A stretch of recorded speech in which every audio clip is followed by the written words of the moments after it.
Okay, folks, we have the last Dougie town hall forever to view. I believe this is his last ever town hall.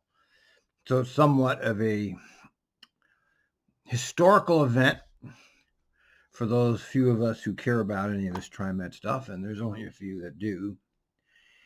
So let's see what happens in the last forever Dougie town hall. I heard his last day is the first day of March, so he's almost out of here. He's just about done. Heading back to Canada. All right. Well, good morning, everybody, and happy post-snow and ice apocalypse.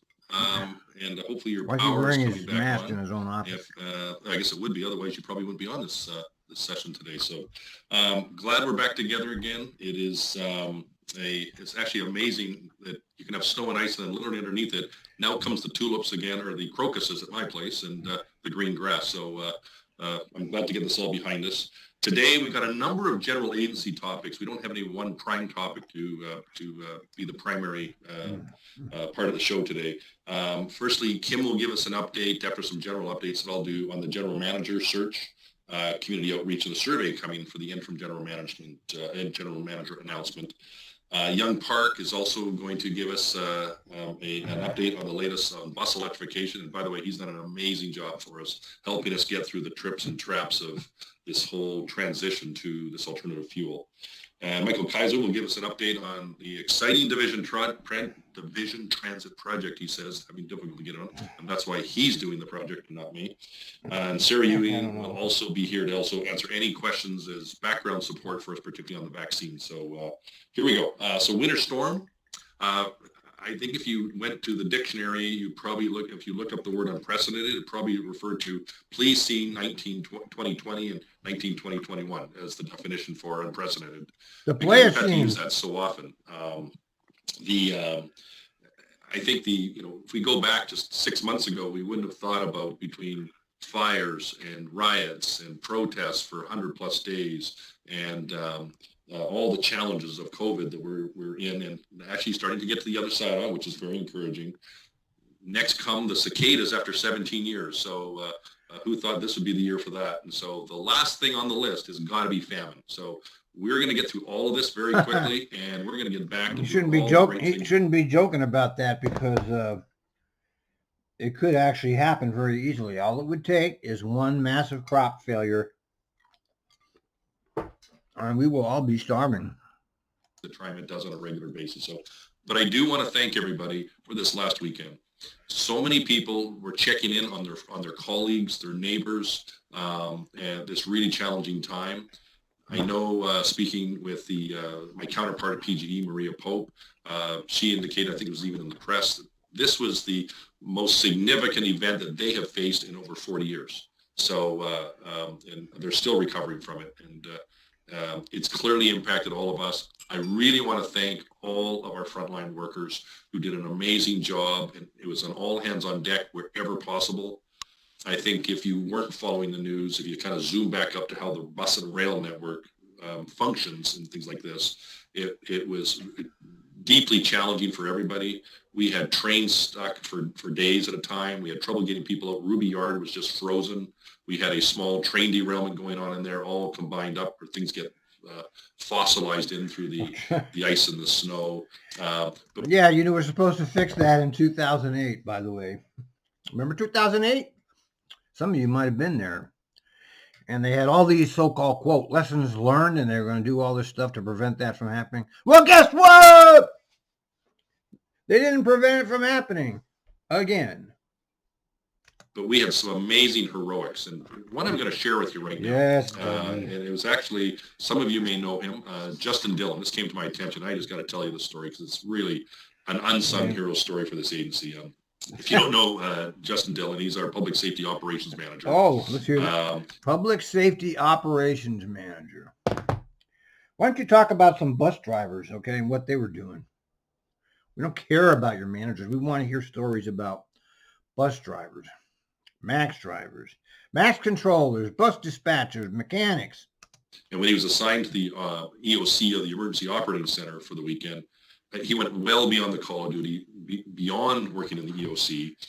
but his day started much earlier than planned at 3:00 in the morning on the first day on Saturday, the second day, I guess. He used his personal truck to help rescue 3 stranded rail operators. Then he actually pulled 3 NRVs from the snow and the ice, and also recovered another 14 NRVs back to the TriMet lots. So this is just all right. Okay. We'll give him credit for that. That's a manager actually doing something. So you got to give him credit for that.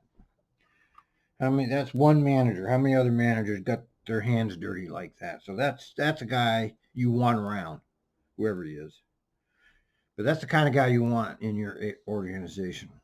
One example of the service heroics that went on behind the scenes.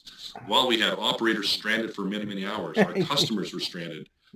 Even despite calling 911, calling for fire support. We sent buses out as an example. In one case, 3 buses out, and they all got stuck trying to get to help people with icy platforms and frozen trains and buses. So it was an amazing challenge and an amazing recovery. Of course, as any agency, great, Dougie. we're going to go through a lessons learned. The lessons learned. That's what they did in 2008. They go through the lessons learned, and then they don't learn the lessons. Okay, this is standard government double talk here. We'll go through a lessons learned, and they learned this already in 2008. I don't know how many of you experienced that.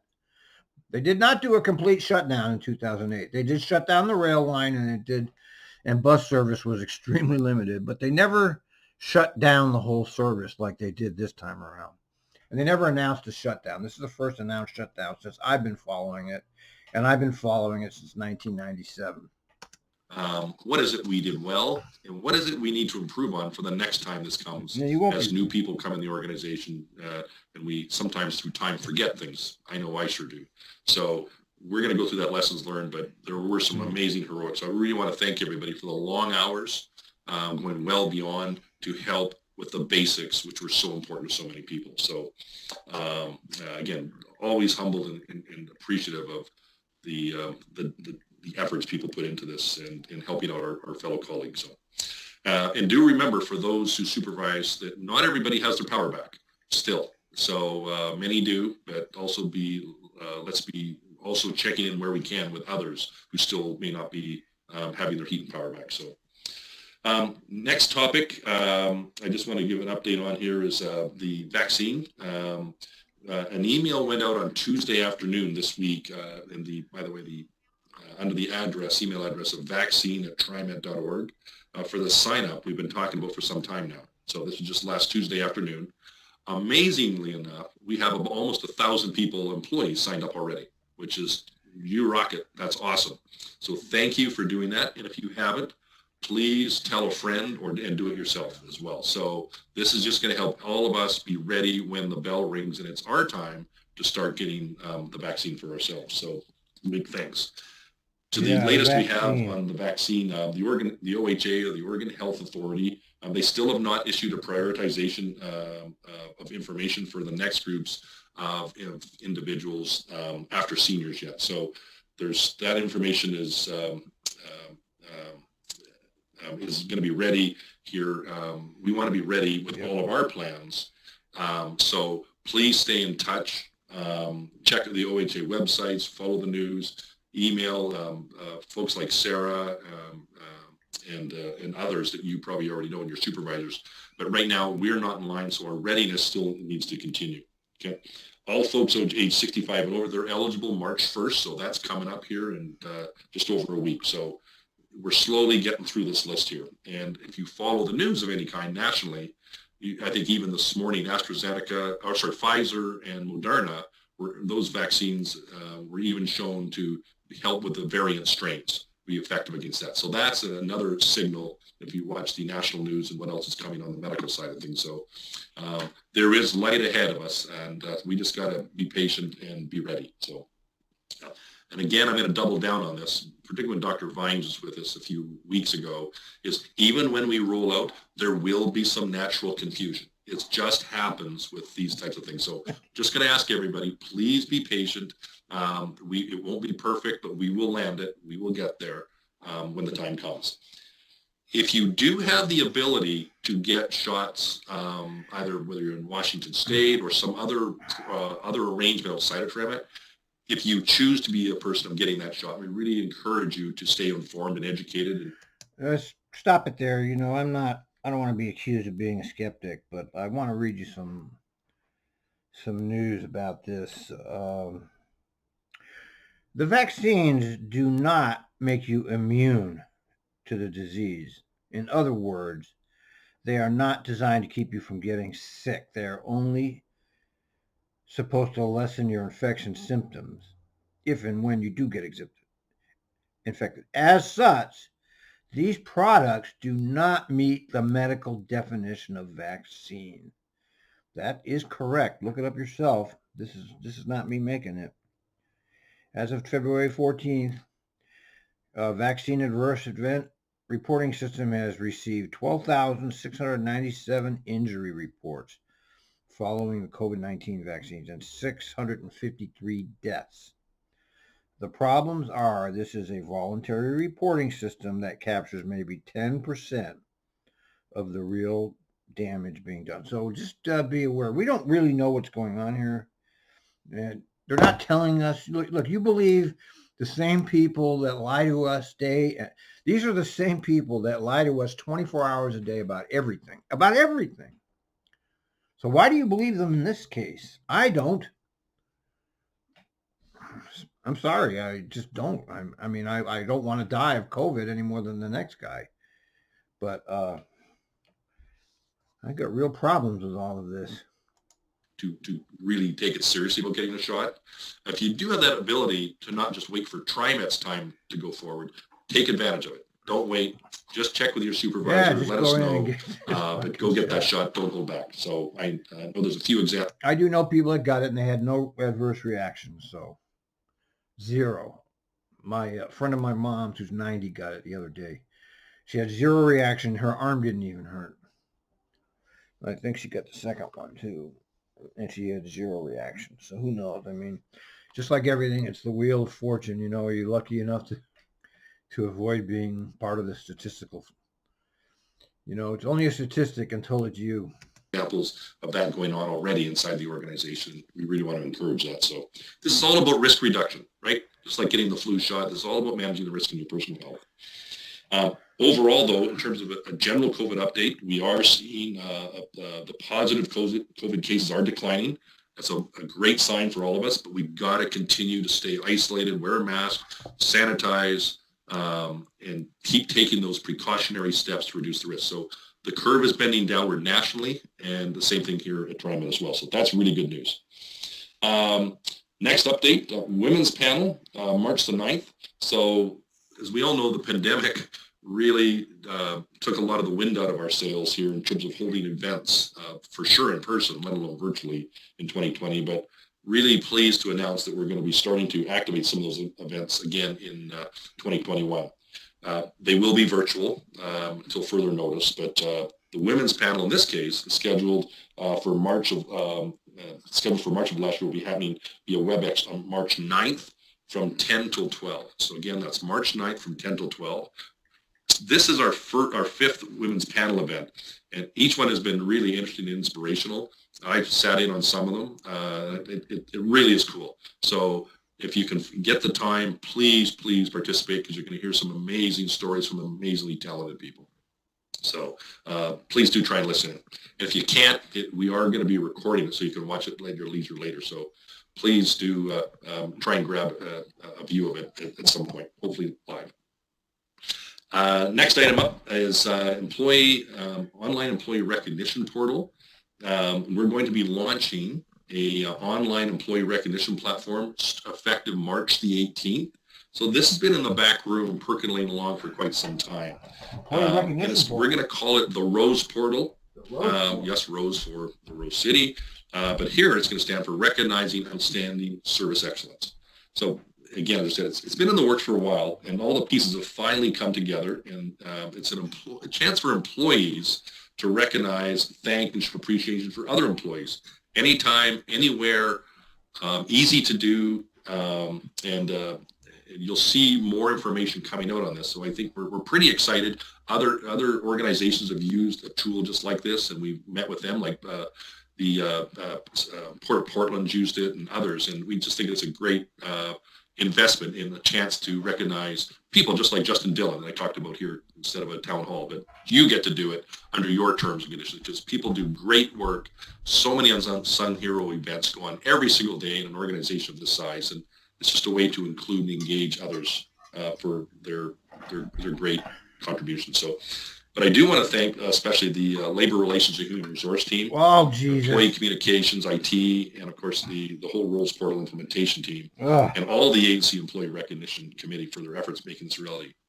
So having said that, I really want to thank a few individuals personally on this, not just the departments and the organizing. Jesus. First, our very own host of the show, Deanne Sandberg. She's Yeah, baby! in the back room for a very long time. Yeah, let's see. Followed behind Rosalinda Wells, who you may not know her, but she impacts many of your pay. So always treat her well, right? So Rosalinda has put a lot of work into this, as long as Deanne. In addition to Jesse O'Brien and Leanne Owens. I think many people know Leanne, so yay, Leanne. And in addition to the Fab Four, we actually have the Fab Six because there's a couple people in IT who it couldn't have happened without them. The first is Mike Gilligan and also Mike Fab. So the six of them have done an immense job on top of what everybody else has done as well. So I really want to give credit where it's due, because if it wasn't for that group, we would be having the conversation and a product that's going to allow you to engage and acknowledge our own employees. So, that will conclude my updates for now. First up on the guest speakers list today is Kim Sewell, who's going to give us an update on the general manager survey and overall outreach. So, all Kim, right, let's hear. Let's get some action. Thank you, Doug. Yes, I will update you on some of the actions we've taken so far with respect to the GM recruitment. First, as you all know, this is a board action ultimately. And so at the last board meeting, there were some formalities that occurred to get the process going. That included approving a preliminary job description and then posting that, and then establishing a search committee. And that search committee is comprised of 3 board members. And I am meeting weekly with those 3 board members. We've been able to do that ever since the last board meeting. And some of the action items we've achieved in those weekly meetings are, first, we have selected a recruiting firm. The name of that firm is Krauthamer and Associates, I think. Wow, they didn't take KL2 Connects. It's somebody else. Krauthamer? Known as K&A. And specifically, our recruiter is Greg Mosier, who has quite a bit of it. I am meeting weekly with those 3 board members. We've been able to do that ever since the last board meeting. Top secret. And some of the action items we've achieved in those weekly meetings are, first, we have selected a recruiting firm. The name of that firm is Krauthamer and Associates, I think, better known as K&A. And specifically, our recruiter is Greg Mosier, who has quite a bit of experience with executive level transit recruitments. Great. Of note, K&A solution. Is the fact that there are currently about 7 to 8 GM recruitments underway right now, which is quite unusual. And I don't know how that will impact what we're doing, but it is somewhat significant. One of the things that the search committee has done is established a timeline for this process, hopefully to conclude with a selection of a GM about midsummer. And that is about a typical recruitment time frame according to our midsummer.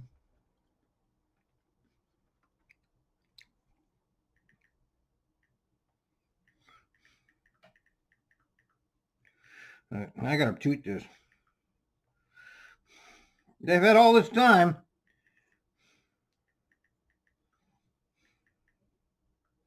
So that is crazy.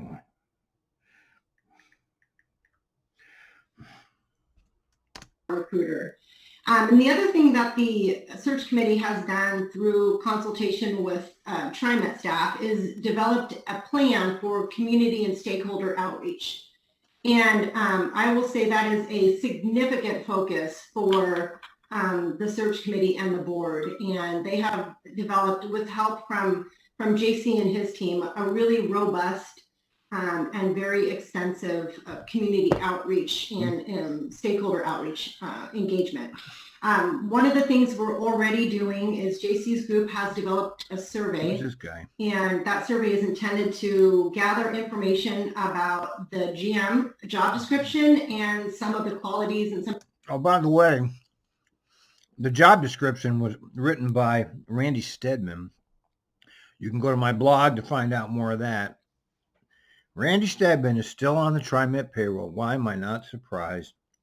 The actions that will be impacting the next GM for TriMet. And that survey is going to go out to basically anyone and everyone, Riders Club, stakeholders, pretty much anyone that wants to take that survey will have an opportunity to do that. In addition, each of the groups, that would be the recruiter, the search committee, and TriMet staff, will have their own community and stakeholder outreach actions that they're taking. I think this is all public relations, by the way, because the general manager, they're going to be following the policies that have already been laid down by all the previous general managers. And TriMet took a right turn and became a property development agency. Well, actually, it started with Neil Goldschmidt. I shouldn't say Fred Hansen, because this whole thing started with Goldschmidt. That's when the light rail mafia was invented. And it's been chugging along ever since. So the agenda is already laid down. The general manager will continue that agenda without a doubt.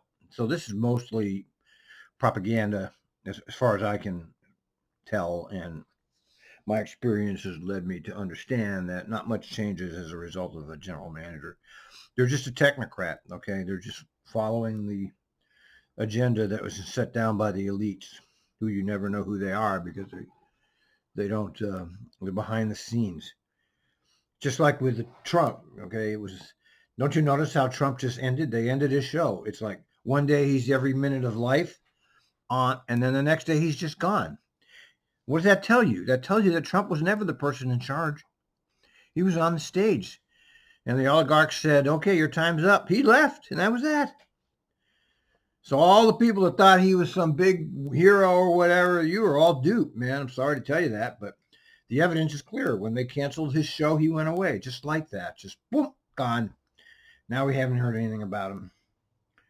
After 5 years of nonstop Trump.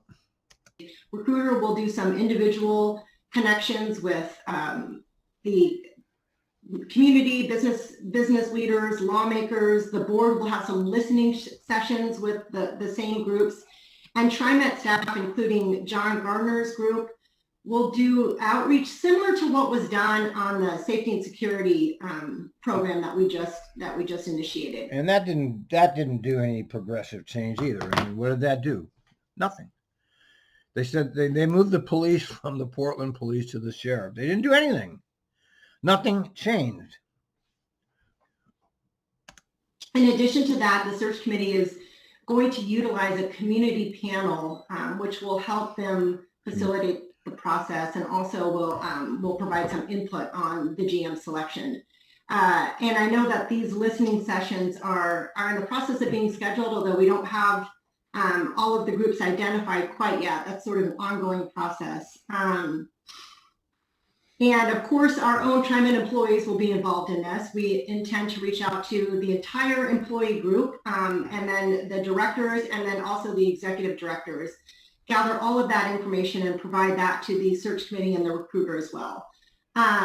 So that at this point is sort of the first kind of outline for our community engagement. This is something that will obviously continue to be developed, continue to grow, and I'll continue to keep folks updated on that process. It's all bullshit, sorry. Another thing I think that will be helpful is JC's team is going to create a GM recruitment website page. So see, they're creating all this bureaucracy around this. This is what they do. This is what the technocracy does. They get an issue and they grow themselves into this bureaucracy as an attempt to pretend they're going to do something, but then nothing changes. You know, I already told you that I don't think whoever they get will change much of anything. Nothing, probably. And just another face, and just like another Trump, except it will be Dougie's gone. They put another. It's the same theory, no matter what level of government you're on. They have their little figureheads in the top chairs, the little clowns like Kelsey and McFarland and Trump, and now they have Biden. And they get in those PR positions and do PR. They're public relations. That's what they do. That's what Kelsey is. So all of this will be contained on there, and people can access that to get the latest and greatest. And, they've been conducting all of these board meetings in secret. They're doing all of this in secret with the board. It's not open. So, no matter what she's saying, we know the truth because we're following the actual things that are happening. Here they're telling you this, but we know what's actually happening. What's actually happening is the board's making these decisions behind closed doors. Update on where we're at with the GM recruitment. So I think I have provided a pretty good update on where we're at. I know one other thing that, folks have questions on is an interim GM. That's also something that is a board action. And I imagine that will be Dessous, I imagine. I know the board is going to be sharing information on that process at the next board meeting as well. So I think, Doug, that is a pretty good update on where we're at, unless there's some other questions. Yeah, Kim, firstly, if there's any, we'll get to questions at the end here. We'll just move through all of them. Just to let folks know, so the information coming out will be imminent, being tomorrow morning likely, on the what the resolution will be going to the board for the interim general manager, naming that interim general manager. So it's set, it's just not out yet. So it will come out as part of the board package tomorrow. So we're not officializing it because the board ultimately has to pass that resolution.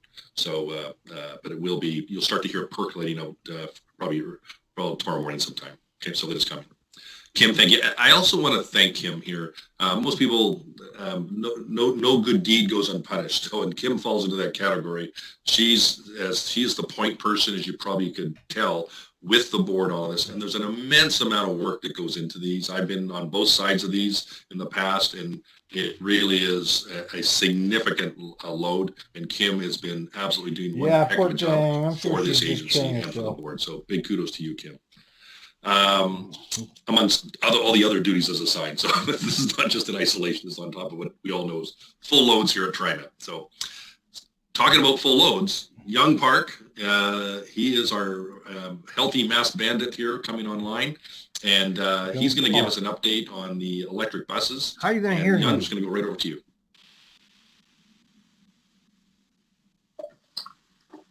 Well, thank you. Good morning. Coincidentally, so they have an executive director of electric buses? Of course they have an executive director, 175,000. Today is National Battery Day, so please recycle responsibly. Oh, geez. That's it?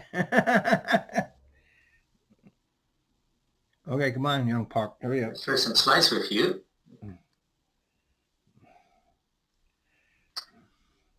All right. Remaining days of winter and upcoming spring, it's going to definitely be a busy time here for electric bus technicians. After a long... So far, that program has been a complete failure because we Americans cannot figure out electric bus technology. For some reason, we can send a spaceship to Mars, but we cannot figure out electric bus technology. Isn't that amazing? Pause to fix charger connection issues. New Fire Electric Bus on line 62 have begun revenue service. 3 are in operation today. These cutting-edge first production buses have been plagued by technical glitches. And we have been tenacious working with New Fire to get these buses equipped with the latest hardware and software, and is supported by extended warranties. All 5 are anticipated to be available for start of spring sign-up. New Flyer long-range test buses will also begin simulated service on line 20 and 72 in the coming weeks.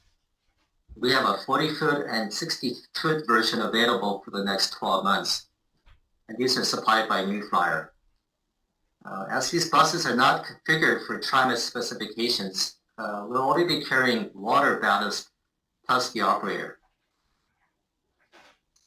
The first production Gillig e-bus has been assembled and will be completing factory validation testing over the next few weeks before delivery to Portland, and that's anticipated for early March.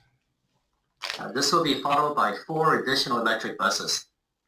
Yeah, big These deal. buses are configured for long range and will be deployed on the Line 20 revenue service Oh, when we are ready. they're increasing their fleet of failed buses. Okay.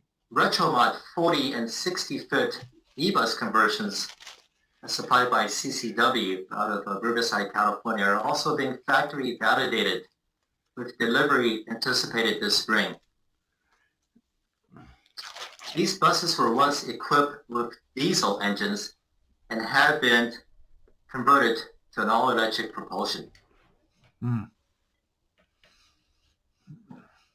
BYD, Nova, ADI, and ADI is at Alexander Dennis. They're the first all-electric double-deck bus that is going to be introduced. We'll all be rolling in demo buses here in late spring and summer for demonstration purposes. What? Oh. All of these e-buses will be put to their paces and plugged in both at Merlo and Paul garages to gauge performance, range, charging capabilities, and most importantly, reliability. Approved e-bus OEMs will be identified for additional bus procurements. I would like to share my special thank you to the Merlo maintenance, transportation, and training departments and fellow members of the Battery Electric Bus Task Force for your dedication, guidance, and support through our adventures. Thank you for your time. Yeah, okay, great. When we're having significant performance problems for a while there, and this is part of the evolution of the industry, right? And at some point you got to jump into the game. There are, significant teething problems that have been going on where the manufacturers have, are selling units, but the performance is not there yet. But Young deserves immense credit here for helping us and helping them getting to the standard that TriMet expects of our suppliers, and so we can serve our customers. For a while, some of these buses were, of the total hours in service, were down like 40% of the time. Right, so they were down significantly. They're terrible. They're junk. Young has done an amazing job bringing these all back to the standard that we need. So it's really through him and the teams of Merlo and others who deserve great credit here. So the trajectory is right. There are some bumps along the way, but we are well on our way, as you can see, from the spectrum of the type of fleet as we experiment and grow. And personally, I am a giant fan for the right applications of double-decker e-buses. So imagine that on minimal stop. Great. There's a great tourist factor to this. So this region, I believe, is very well positioned for eventually some double-decker e-buses. So really exciting. And also the custom coachwork one. I think we were the first one, Young, in North America on the recycling of an articulated bus, converting from diesel to not so much the 40-footer, but the Artic bus. I think that's brand new for this industry. And through Young is a great leader in that. So big thanks and great job. Next up is Michael Kaiser. I think many people know Michael, and he is our key point person here on the Division Transit project. And for those who are out at Powell, I know that's a separate project, but it's actually all part of the connected plan here. A big thanks to what all our maintenance and operations and transportation folks are all going through. It doesn't hurt when you say it fast, but there's just a lot of dust and disruption going out there. But it's really coming along really, really nicely. I was out there not too long ago getting a tour, and it's we should all be really proud. Yeah, we're proud. For that final day that'll be coming. So Michael, over to you. Thank you, Doug. I'm going to share a PowerPoint that I have put together here. Now what you got?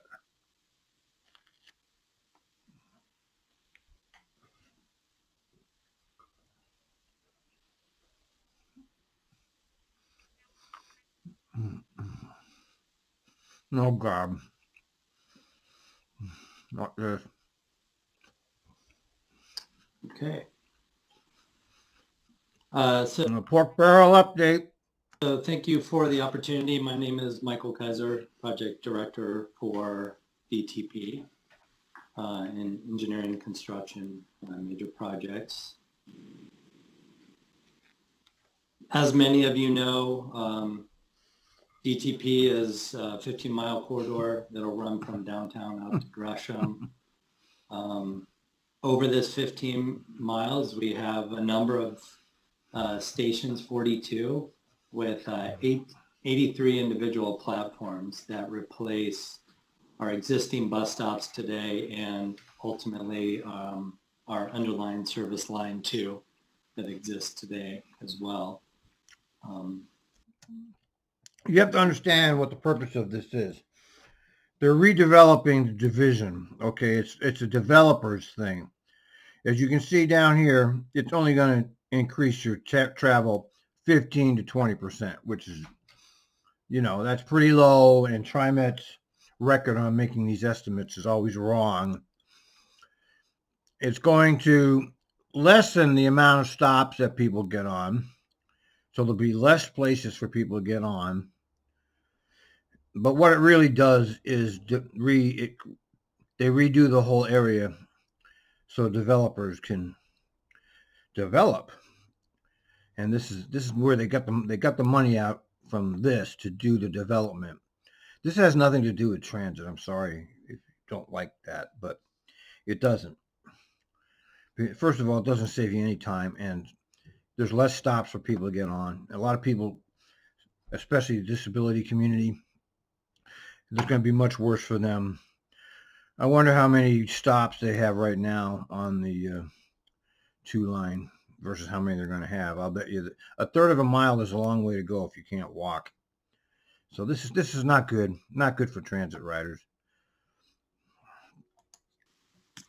The intent is really that we increase capacity, performance along this line through not only the station design, but also the transit signal priority that AJ O'Connor's group is working on, and a reduced number of stops along the way. So we are very excited to be delivering this new mode to the region. And this isn't even an electric bus. You think that they were going to go to all this trouble, they would go with electric. No, they didn't. To give you a sense of some of the stops before we get into the construction update, we'll be introducing some stops that are familiar as a typology and others that are new. So here you see a pedestrian bypass station, which is essentially a bulb out into or to the lane of travel.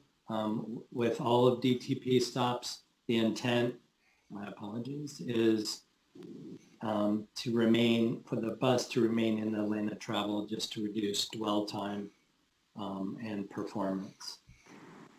We'll see stops like this primarily on interdivision where we have on-street parking. We also have a more typical pedestrian pass-through station where we use the sidewalk infrastructure very much like we do today.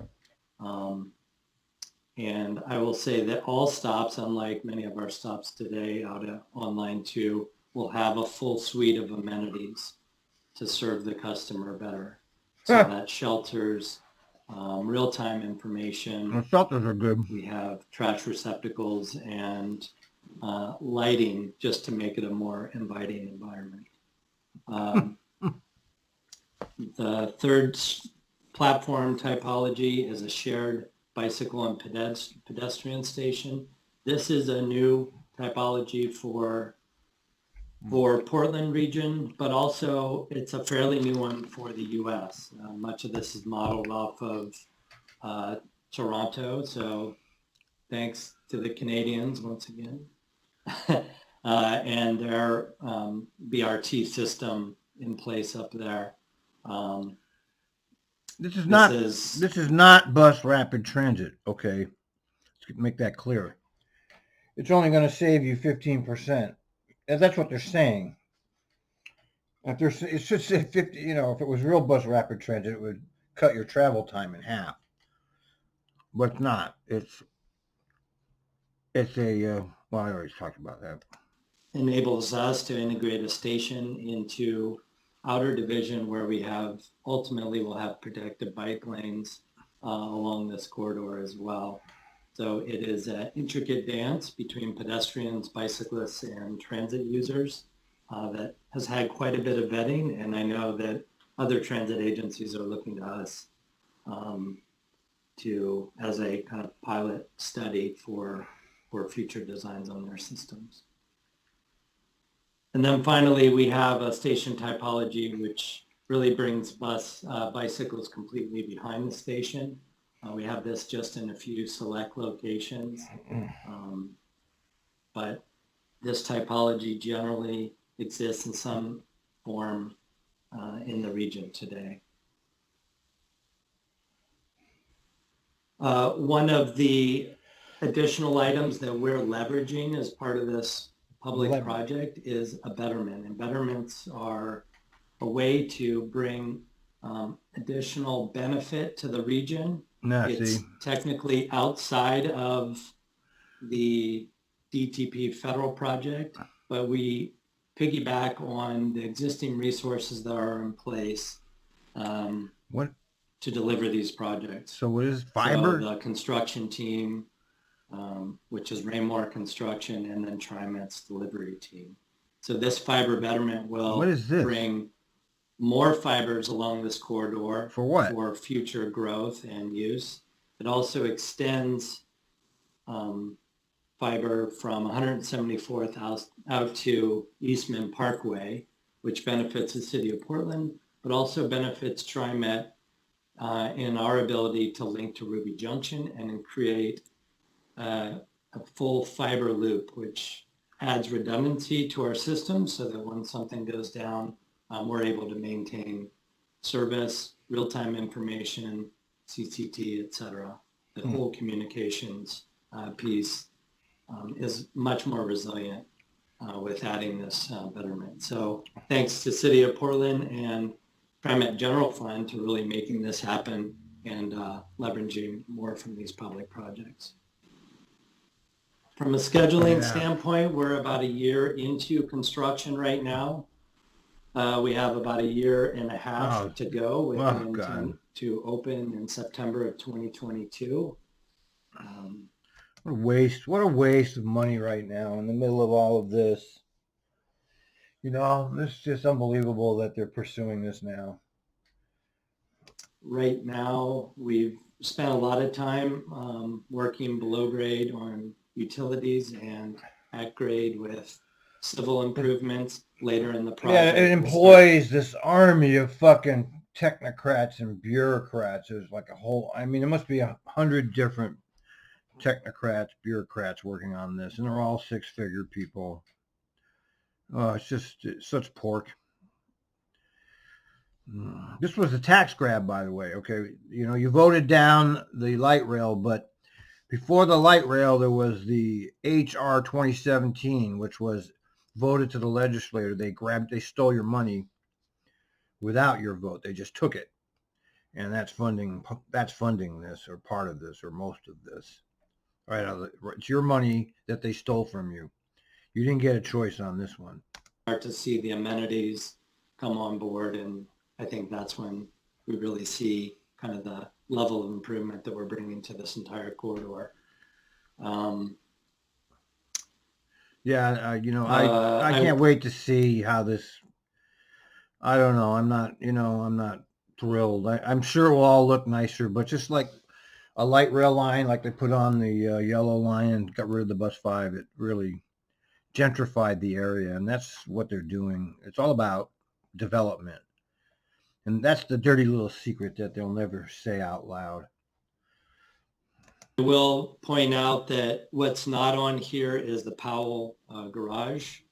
Another pork work, and we, as Doug mentioned, are very dependent and thankful for another 100 bureaucrats working on that, I'm sure, for that team and what they're delivering, both for this project but also to our system. So stock market turned green, shout by the out way. to Kate Kaiser and her team for the awesome work that they're doing. they are delivering a project that's cost-wise as big as DTP, but has a very small team. So kudos to that group. Boy, Bitcoin Cash got swallowed. From a cost perspective, this is a $175 million project, half of which is paid for through the feds. Oh. The rest is local funding.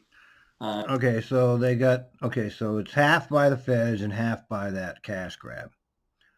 You know, when the feds are giving away money, they're going to take it because all these people's jobs depends on this. Written. To date, we've spent approximately 34% of that 174 million, or 59.7.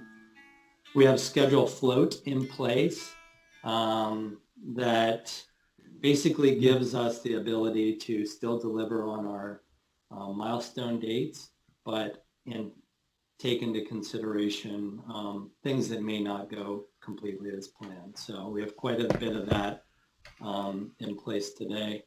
From a construction standpoint, we have about 30%. This is what TriMet does now. It's all capital projects. We talked about it a million times.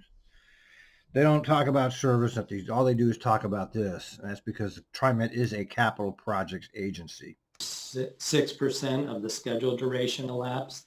That doesn't always relate directly to physically complete because it acts more as a bell curve. A lot of the significant amount of the work gets done kind of in the middle of the project. So we're about 23% physically complete for the project as a whole.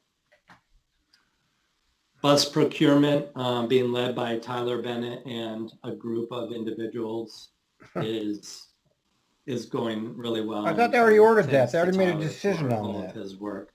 So we're bringing on Nova Bus. It's new to TriMet. It's a subsidiary of Volvo. And I know that we're excited about the quality and the amenity I think that it brings to our users. The pricing is coming in below, so thank you, Tyler, for that. And I'm excited to receive our first pilot bus in April, so coming up quite soon. And we'll be able to kick the tires and provide feedback before the full fleet goes into production. Right-of-way, we have a dedicated right-of-way team led by Nick Stewart, and our internal liaison for construction is David Taylor, and I really appreciate all the work that they've been doing. It gives a lot of goddamn jobs for the that. bureaucracy here. It's an extensive effort with something like 140 acquisition files that are out there. Much of that goes into condemnation. There's a lot of work that goes into that process. We have about... Condemnation, that's when they steal your private property for the use of the state, and then the state turns it over to the developers. 80% of those sites ready for construction, and hope to have all the right-of-way, which is primarily sliver takes and some small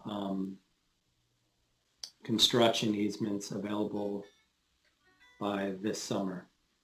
It takes quite a bit of time, and it takes even longer during COVID. So thanks to the team for the work that they've... Yeah, you're working so hard. Startup. There is the front end work with construction and the design, but the startup is an immense piece of our project. We have outsourced to bring up on a startup manager and an integrated testing manager. But the real work really comes through our in-house operations team, training, maintenance, scheduling, and safety.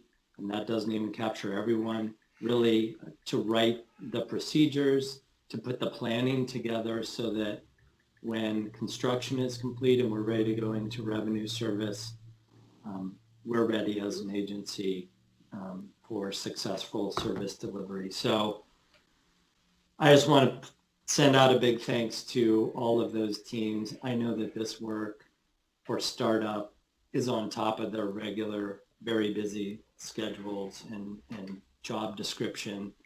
It's nothing that we probably adequately resource for. So many thanks to all of you for the hard work that you're putting in to making the startup piece happen. Yippee! We currently have a draft plan in place for startup, which really just outlines all the planning that needs to happen, all the deliverables. Nobody really cares about this, okay? We have a special... Who the hell cares about this? Not me, not bus drivers, not bus mechanics, not citizens, really. I mean, this is elites. This is the elites care about this. All the people involved with making money on it and all the people that will make money. And all the people that will... Nobody cares. No actual citizens bus activation team that helps to manage that process, and a schedule that is in place now, but we're continuing to refine as we determine how long it's going to take for all these deliverables and how they roll out in the sequencing. So again, a big piece of our project that probably doesn't get enough attention. Nobody cares, okay? No actual people that are out in the world care. Okay, this is elite stuff for the elites. The layman doesn't care. The layman being 90% of the population. On the construction side, I'm just going to run through where we are generally, just to give you a flavor for some of the construction that's happening. Unfortunately, we started construction right as COVID was happening, so we haven't had enough time to highlight the awesome work that the DTP team, the TriMet team has been doing, that Raymore Construction has been doing. They've been kind of knocking it out of the park and dealing with many of the challenges. Yeah, the day that I hear something negative about anything that they're doing, I'll fall over dead. There is work happening. If you've been out on the corridor, you've seen it. We have three primary work zones where we're moving in each of those work zones from east to west, so that by the time we wrap up the project, we should be on the western edge of each of those zones. So that's the west portion, which is much denser, a lot more commercial, central, a bit more open, and east even more so, more suburban and commercial in nature. Mm-hmm. In the east heading, out in Gresham, we saw our first shelter mock-up coming into play. We're very excited about the quality of these shelters. Look at that. You need to build better shelters like the old type shelters where you could actually get in them and be dry. They don't. Look at that little shitty ass roof.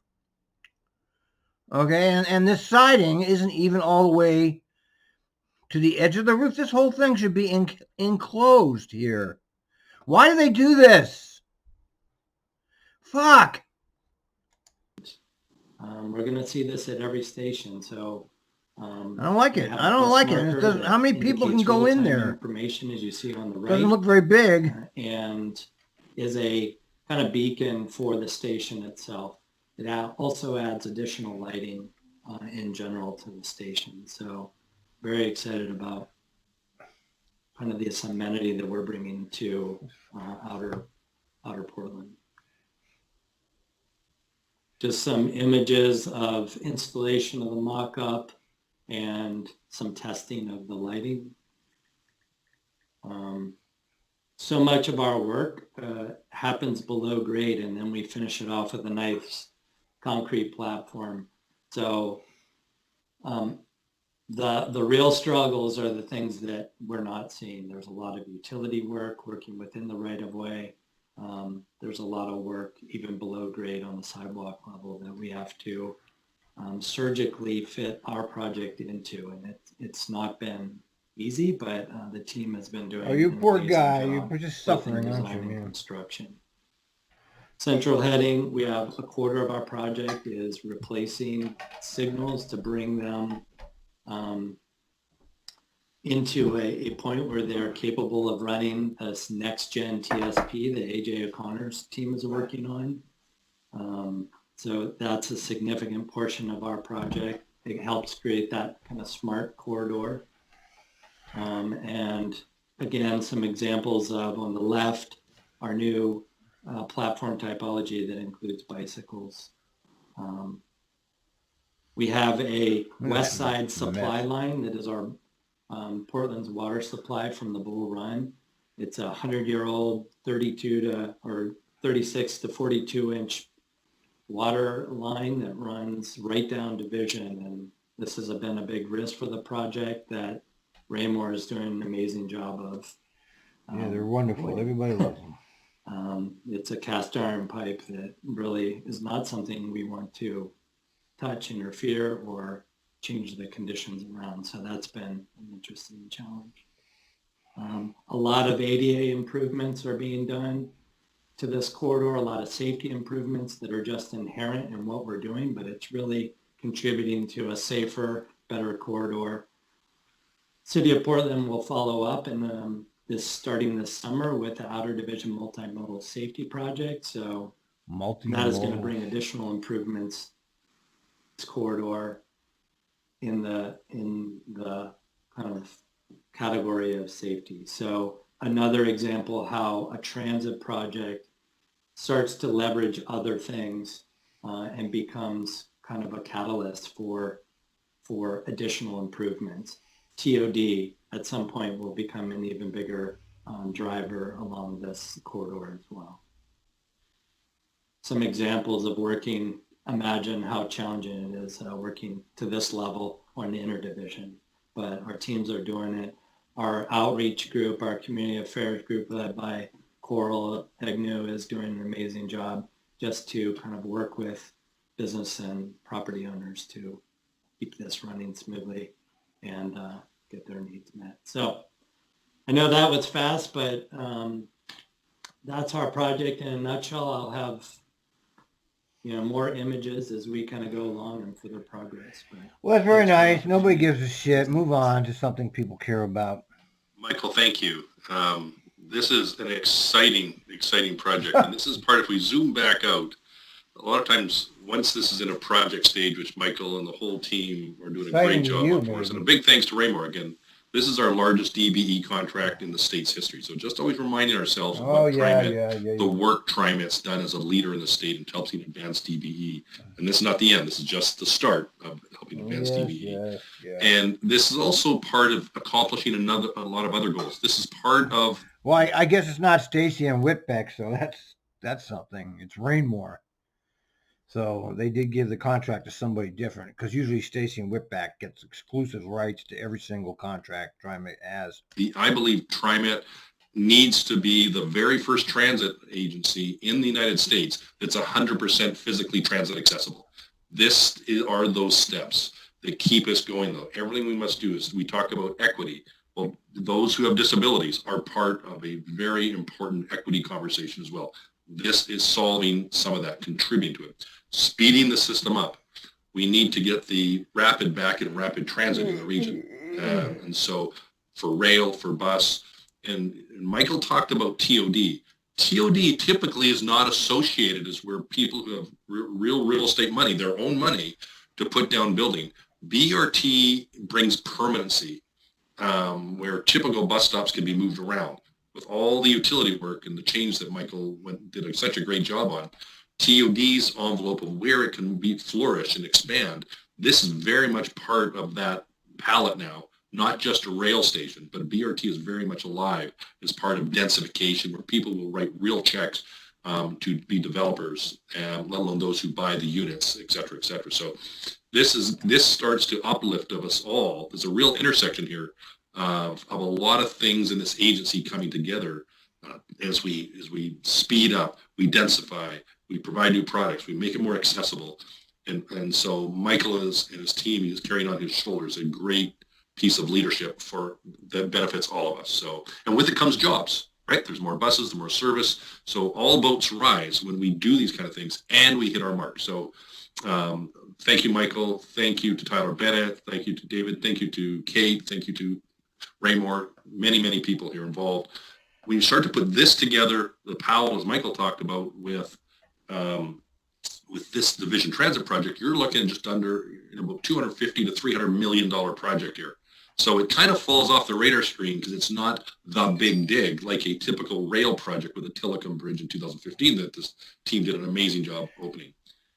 But it does show. And that doesn't serve anybody. I mean, it's another project that serves a very, very small segment of the Portland area population, not even 1%. It's another pork barrel. I mean, they just love their pork barrels. This is, as I say over and over, they do capital projects. Show you, TriMet is very skilled in doing projects like this. They're not easy. They're not supposed to be easy, but TriMet has a great pedigree in actually managing, adapting, and making the changes needed. So including AJ O'Connor and that whole team. And by the way, TSP is code for transit signal priority. So it helps with the technology where the buses get prioritization, not just all tied to natural sequencing. So that's part of what's embedded in the 15 to 20% increase in acceleration. So it's, you wouldn't get that without transit signal priority on its own if it just relied on the normal traffic signaling system. So a lot of complexity, a lot of excitement, and thank you very much, Michael. It is 9:45 to the minute, and so maybe Deanne, we're just going to open this up. There may be questions, whether it be through Kim Sewell, through Young Park, through Michael, or others, or any general topics as well. So I'll turn it back to you if there are any. Okay, that sounds great. We do have a question for Young. Question is, will the Gillard bus be driven to Portland, or will it come on a flatbed? What? All electric buses will be coming and arriving by flatbed. It's unlike a diesel bus with 150 gallons of diesel fuel and ability to refuel along the way. These electric buses have a short range of about 150 to perhaps 200 miles. And that's just not long enough from Livermore to here. So it will be arriving by flatbed. Great. And then they have a follow-up question about, do you know if it's going to be wrapped or not on the flatbed? Who cares? Who fucking cares? In some way? Who the fuck cares? Yes, so they generally have a protective film on the windows. What the fuck is this? What kind of question is the this? way the buses are driven up, the front of the bus faces the back to minimize potential road hazards. Who fucking cares? Jesus. Got it. All right. Thank you so much. Okay, so we have a question about when will the interim GM be announced? And I think, Doug, you might have said that we might hear as early as tomorrow. Is that correct? Correct. The announcement, we're not going to formally announce it. The board resolutions are turned over to the public and the media tomorrow. In that, the resolution will include the name of the individual. I'm not going to do this right now because we need to, there's some things that are just being completed in the background, but it will be it's not formal until the board passes the resolution, which will in fact be next Wednesday. So it's just stay tuned. It'll be imminent. It'll be out very, very quickly here, less than 24 hours. Okay. So we do have some advanced vaccine questions that came in for Sarah. Before I ask those, I will say we are getting some really nice comments about the ROSE portal, the employee recognition portal. People think it's a really great idea, and folks are very excited about the women's panel too, so that's great. All right, Sarah, if you don't mind, I'll put you in the hot seat. So we're getting questions, and I think a lot of these questions are from operators. They're wondering if we will give them time off to get their vaccinations, whether it's from TriMet or another source, I imagine, or if they're able to get them, on their own, and they're concerned about using their leave time to do it. So that's kind of the main concern. Okay, thanks, Deanne. So TriMet is considering options to allow employees more flexibility in scheduling. This may include allowing employees to use sick time without incurring time loss to get vaccinated. But no decision has been made at this time, but a decision on the issue will be made closer in time and TriMet employees are eligible for the vaccine. All right, great. Another one is just a clarification about contractors. Of course, we have a lot of contractors that work with us, and they're wondering just about getting the vaccine and the sign-up form that was recently sent out. Do they need to fill that out or not? So maybe you can help us clarify what contractors should be doing. Great, thanks, Dan. So contractors do not need to complete the online vaccine sign-up form. It's for TriMet employees. What we're doing is TriMet's advocating for our contractors to be included as transit workers at the state level. So when it's transit's turn for vaccination, all of our trusted partners that help TriMet run will be included in the state sequencing plan. But TriMet is not coordinating vaccine scheduling for our contractors because we are not their employer. And if contractors or their employers have more questions regarding this process, I'm more than happy to set up a phone call and talk to them about that and all the knowledge I have at this point about the state's vaccine scheduling process.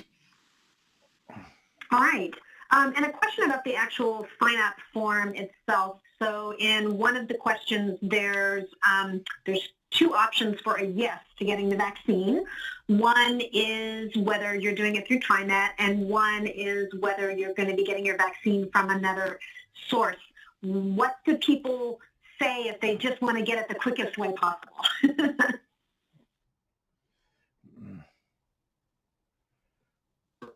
Dan, you cut out a little bit, but I think what you were saying is that, if they should choose yes from TriMet or yes from another source, which are the two options there. And so what I would do is I would say choose the option through TriMet, and that doesn't stick you to TriMet's schedule.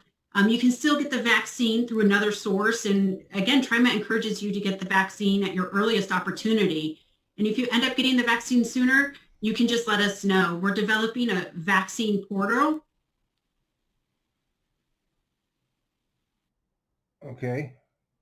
The option for people who've already been vaccinated to tell us that they've been vaccinated. But we're setting up an online portal where if you, again, get the vaccine sooner than you're eligible through TriMet, you can go to that vaccine portal and you'll be able to put when you got the vaccine there. But it's not going to impact your ability to get a vaccine elsewhere or through TriMet. So Deanne, I had a bit of a warble on one of the helpful information Sarah was sharing. So I think if I heard her right, and just so we don't lose her knowledge on this, if you've got a choice for both, sign up for the TriMet vaccine, you can always pull out if you get it from another place, right? But don't lose your spot. If you haven't signed up for any, then you've lost it. And that's not a good place to be. So always default to sign up for TriMet. Is that fair, Sarah? Yeah. Sign up for TriMet, and again, if you can get it another place sooner, do it. Thanks, Sarah. Wonderful. Okay. So we have a winter weather question. When we have winter weather events, do we consider stopping service before buses, trains, etc. get stuck? Sometimes, yes. There's many times I can think over my career here and other places where, in fact, we just know it's not going to make it. So sometimes there's an estimating side as to if you do it and when you do it. I would separate the train side out separate from the bus side. The train side, of course. Because and so the trains, the goal is to keeping the trains running as long as possible. Yeah. Because once you get stuck in there, it's the whole network. You're only as good as the train in front of you, right? So you've got freezing rain. Part of it is keeping the trains running all night, for example. Yeah. May stop, in fact, the freezing rain from building up. In this case, we weren't able to do that. So it's situational by route, by line. So we run to the degree that we can, knowing as an essential service, our customers are depending on us. So there are times for sure when we'll stop it knowing what's likely going to be imminent. But there are times when we're going to keep going to the degree that's possible. So it's an absolute imperfect science, but all of those options, including stopping sooner, are on the table. All right. One thing I will add in here, Deanne, is because weather is so imperfect. I mean, only our folks, our great meteorologists, they're like baseball. If you bat 300, you're considered an amazing player, right? So weather is a hard thing to project, and we have microclimates in this area that what you think is where it's going to be may, in fact, the conditions may change. It may be far worse or far less. So it's not a lot of times around this region, we don't know what the actual full execution is going to be. If I looked at my own weather report a few days before, over that 3 days, it showed like 17 inches in total snow.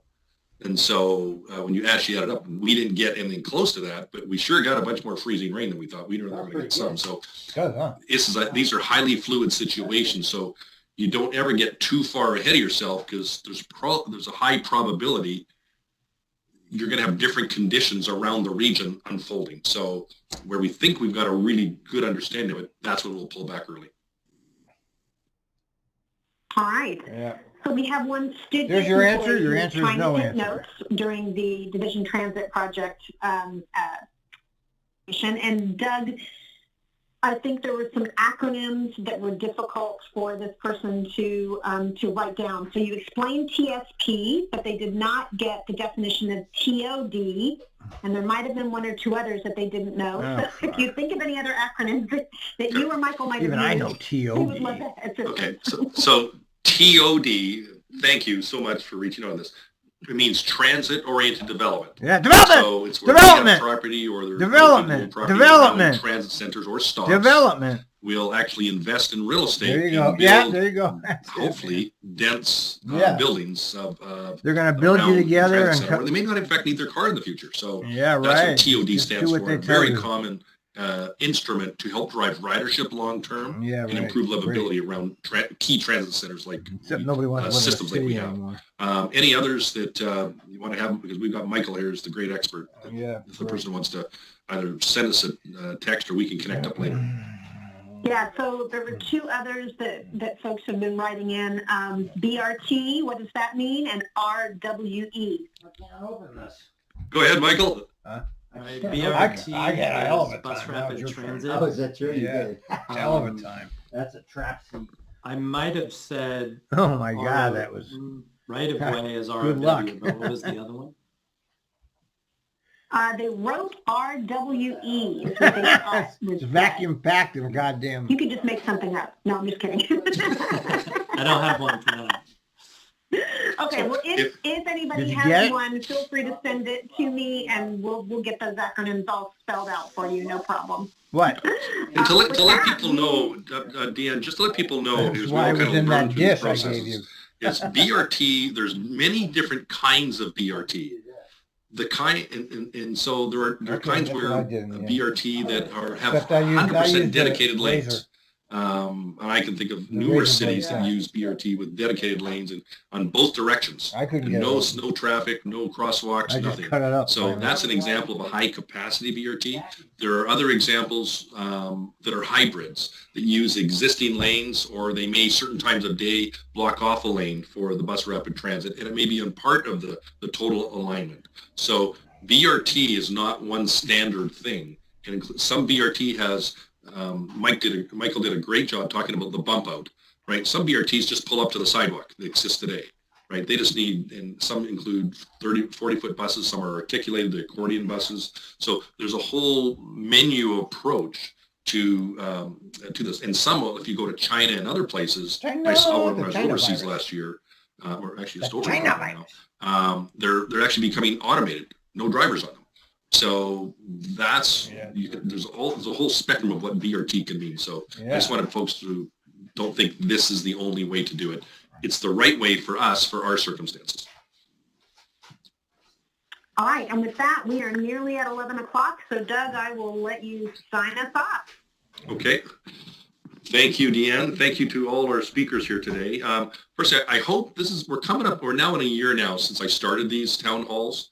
And so hopefully if you can give feedback to Deanne Sanders or others, JC Vanilla, on these, if you find them of value for the future.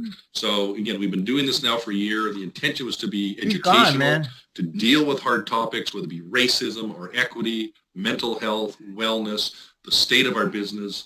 It's a chance for us all to own and share in the truth of where we sit financially, is where our future sits, which is frankly really cool. You heard a bunch of the stuff today.